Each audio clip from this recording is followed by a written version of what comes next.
BBC სიუჟეტი არის სიყალბე და უცხოური სპეცსამსახურების ხელით დაგეგმილი იაფასიანი პროვოკაცია, ასეთია პრემიერ-მინისტრის განცხადება. ირაკლი კობახიძის ინფორმაციით, ნივთიერება კამიტი, რომელიც გამოყენებაზეცაა საუბარი, შინაგან საქმეთა სამინისტროს არ შეუძენია არც მოქმედი და არც წინა ხელისუფლების დროს. პრემიერის თქმით, ახლოვდება ეუთოს მინისტერიალი და ევროკომისიის მორიგის შეკრება, რომელზეც BBC-ს მიერ გავრცელებული ყალბი ინფორმაციის ციტირებას შეეცდებიან. მანანა დევაძე შემოგვიერთდება ახლა თემის დეტალებით პირდაპირ ეთერში და გაგვაცნობს პრემიერის გზავნილებს. მანანა გისმენთ.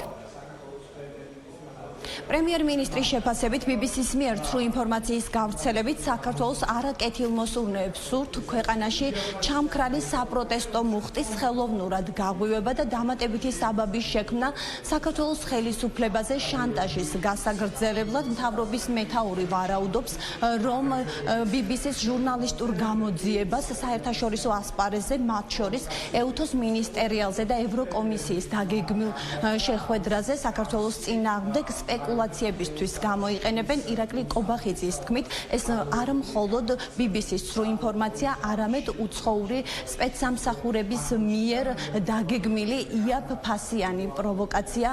პრემიერ-მინისტრმა დღეს კიდევ ერთხელ განმარტა, რომ გასულ წელს აქციების დაშლის დროს შინაგან საქმეთა სამინისტროს მავნე ქიმიური ნივთიერება კამიტი არ გამოუყენებია და ამ ნივთიერების შესყიდვა არც წინა ხელისუფლების დროს მომხდარა.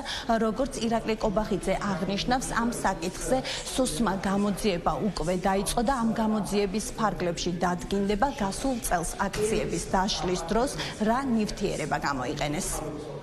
საკითხის დრამატიზებისთვის BBC-მ გავრცელა ცრუ ინფორმაცია მასთან დაკავშირებით, რომ თითქოს მიტინგის დაშლისას შინაგან საქმეთა სამინისტრომ პირველი მსოფლიო ომის დროინდელი აღზრდილი ნივთიერება კამიტი გამოიყენა. საქართველოს შინაგან საქმეთა მინისტრმა საზოგადოებას უკვე საჯაროდ დაუდასტურა, რომ მიტინგის დაშლისას ნივთიერება კამიტი არათუ არ გამოყენებულა, არამედ შინაგან საქმეთა სამინისტროს ეს ნივთიერება არასოდეს, მათ შორის ნაციონალური მოძრაობის მმართველობის დროსაც კი არ შეუძენია. ერთი BBC ეყრდნობა მამაშვილი ჩახუნაშვილების განცხადებებს, რაც არის უკვე ყველაფრის მაჩვენებელი და მეორე ავრცელებს აბსოლუტურად ყალბ ინფორმაციას ნივთიერება კამიტის გამოყენებასთან დაკავშირებით. მიმდინარეობს გამოძიება, ამ გამოძიებას აწარმოებს სახელმწიფო უსაფრთხოების სამსახური. ყველა დეტალი ფულთან დაკავშირებით იქნება გასაჯაროებული. ახლოვდება ეუთოს მინისტერიალი და ევროკომისიის მორიგის შეკრება, რომელთა დოკუმენტებში არაფორმალური მმართველები BBC-ს მიერ გავრცელებული ყალბი ინფორმაციის ციტირებას შეეცდებიან. ამისათვის კონკრეტული პოლიტიკოსები, მათ შორის ევროპარლამენტარები, ჩვეული ცრუ განცხადებებით უკვე ამზადებენ იატაკს. ჩვენთვის პრინციპულად მნიშვნელოვანია BBC-ს მიერ გავრცელებული ცრუ ინფორმაცია უპასუხოდ არ დარჩეს.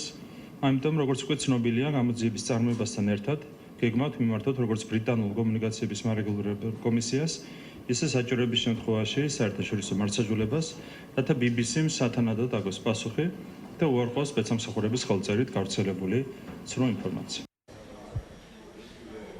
პრემიერ-მინისტრის განცხადებით, BBC-ს მიერ გავრცელებული სიცრუე უპასუხოდ არ უნდა დარჩეს, ამიტომ ისინი გადადგამენ შესაბამის ნაბიჯებს, მათ შორის მიმართავენ ბრიტანეთის კომუნიკაციების მარეგულირებელ კომისიას და საჭიროების შემთხვევაში დავა საერთაშორისო სასამართლოებშიც გაგრძელდება. მადლობა მანანა დევაძე იყო პირდაპირ ეთერში.